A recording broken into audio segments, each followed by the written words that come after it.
I'm Nathan Thorpe and I'll be serving at St Peter's Formby. I've been a student for 6 years now. I went straight from Barrow Hall sixth form down in Warrington and was at school there.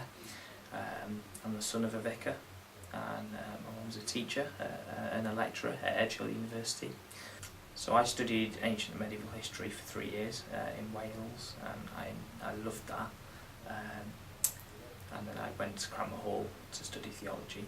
I wanted to study history since I was in year 4, and so I'd got myself excited, and we moved house just when I was 18, that summer that I turned 18, and we went on holiday, what I thought was going to be my final family holiday, you know, before 3 years of university. And I was just taking a walk on the cliffs in Bayeux one day in Normandy, and I was just praying, and I was saying, Lord, thank you for giving me this opportunity to go and study what I've always wanted to do.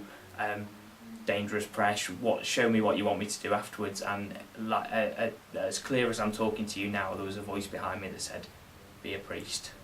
And because Dad was a vicar and I'd seen all the pressures and strains, I thought, you are joking. And so I kind of buried it for 6 months while I got settled into university. I was thinking kind of maybe subliminally that there might have been something familiar with Mum being a teacher and Dad being a vicar that I might have been reaching out for. I thought it was a little bit of comfort, but I couldn't bury it for 6 months. It was like an itch that needed to be scratched, and it just kept coming back. So eventually, after 6 months, I went and saw my university chaplain. He said, I think there might be something there. So get in touch with your DDO back in Liverpool.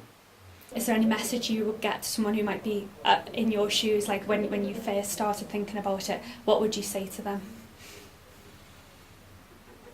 They really have the benefit of time. I'd really want to encourage them to think about it and think hard, but one of the best pieces of advice I got was that the time that you spend thinking about it, the time that you spend praying about it, the time that you spend with God building up a better relationship that will overall help you to see your calling properly and discern it with the help of the church is even if you're not recommended or whatever, is really just time well spent developing your faith.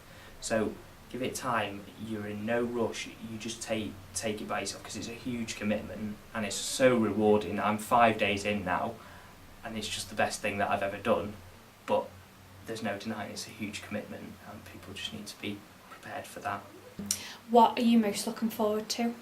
St Peter's is a large liberal Catholic one church benefice, and there's not many of those about, and I've got a lot of experience of team ministries, so I'm looking forward to just being in one church and a large church at that. It's not something I'm very used to.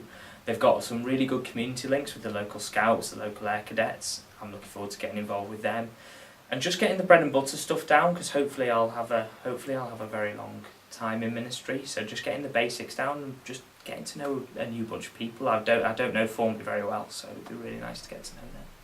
Okay, so you've mentioned your family, because obviously your dad was a vicar. Mm-hmm. So what did he say when you first told him that's what you wanted to do? Well, I texted home after I'd gone and seen the university chaplain, and I texted home to say, I've got to ring you up tonight because there's something I want to tell you. And it was like a confession. I felt like this weird. It was a really big thing. And as soon as my mum got the text, she turned around and said to my dad, Nathan's going to tell us he wants to go into ministry. So they'd known for longer than I had, and Dad was really good about it. Since I've been ordained, there's been a little bit of a shift because we're colleagues as well now. But he was really good. He was just very supportive in prayer. We used to pray a lot together, and that's something that's developed, and that's been a really nice addition to our life together. That's lovely. I've just interviewed Poppy as well. Mm-hmm. So do you want to say a little bit about how maybe you've supported each other through the process as well? Yeah, well, I'd been at college a year when Poppy arrived, and then we just got really good friends from the first day. Poppy's godparents are lay readers at my church, so she'd heard about me beforehand, and Barbara